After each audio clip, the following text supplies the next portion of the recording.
is your Game of Thrones news update for the past week, where I share with you what I consider to be the most important Game of Thrones news from the past 7 or so days. It's not exactly a week, so don't hold me to that. This set looks a little weird because I'm finishing up filming some Valentine's Day videos, so this shit should disappear shortly. Warning, there are spoilers for the final season of Game of Thrones in this video, massive spoilers, so if you're trying to stay spoiler free, please don't watch this video. Okay, so have you ever felt like the Starks just don't get fucked over enough in this series?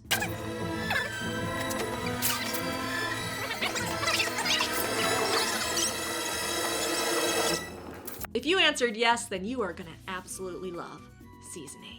Belfast Live shared pictures showing that Winterfell will be on fire in Season 8, which likely means Winterfell Falls, but maybe not, as I'll talk about in a bit. But if Winterfell does fall, it is crazy to think about. Winterfell has been a pretty stable, untouched place this entire series. Really just a boring location, hardly anything happens in. We already know there's going to be a major battle sequence there, with leaks of a war horn being blown early in the season, and the 400-ish extras brought in for a massive fight. So the Starks are losing Winterfell, or it gets the shit torched out of it, yet again. While it seems like a pretty normal occurrence for Winterfell to get shit on in the show and books, it was predictable for different reasons. The Night King and his army are marching south, and of course they're going to hit Winterfell. What is scarier?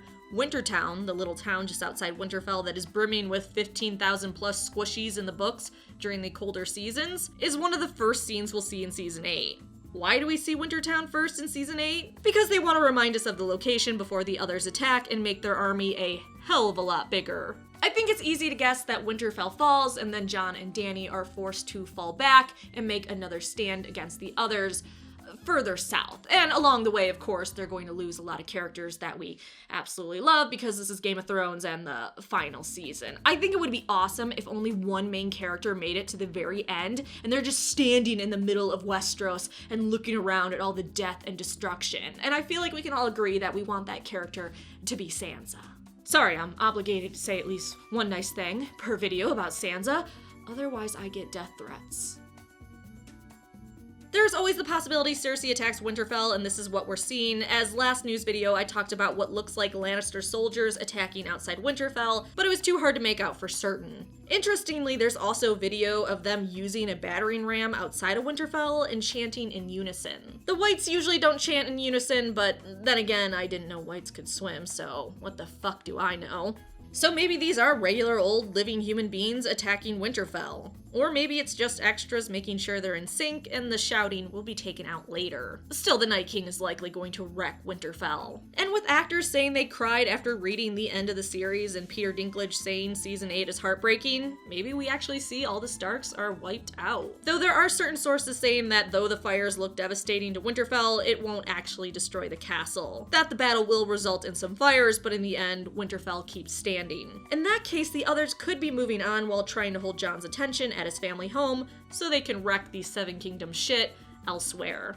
Also, the scenes aren't being filmed in order, so who's to say when this fire takes place? Regardless of where the fire fits in, it's gonna be amazing. I 100% believe the art director for Game of Thrones, who said every single episode in this final season is mighty, mammoth, and just a monster in itself. Which, by the way, she also said they've been working 24/7 on some new sets for some massive sequences in March to be filmed. Next, a new set has been photographed in the Bay of PEGLEG in Dubrovnik, which is where many, but not all, our King's Landing scenes have been filmed. The local paper there posted some images of a set being built near a fortress that has doubled as the Red Keep in the past. According to them, the filming deadline is coming closer, and HBO crews have already set up a logistic tent in the area in the front of the main entrance into the city, and on February 1st, set construction began. Included in the photos of the set is a red canopy, could be Lannister red, could be Targaryen red, or it could just be a red canopy. Cool enough, you probably recognize this area for the scene where Sansa looks out at the boats with Shae behind her before Sansa did that really awesome thing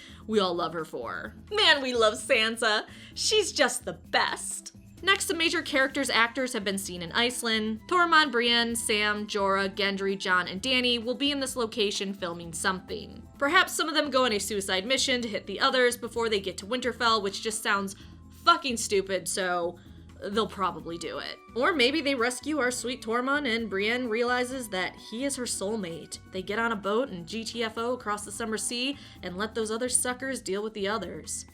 Oh, and they take Lyanna with them.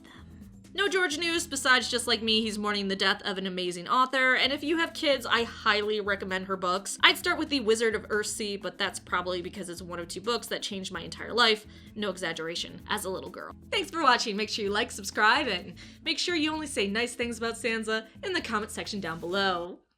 They'll find you.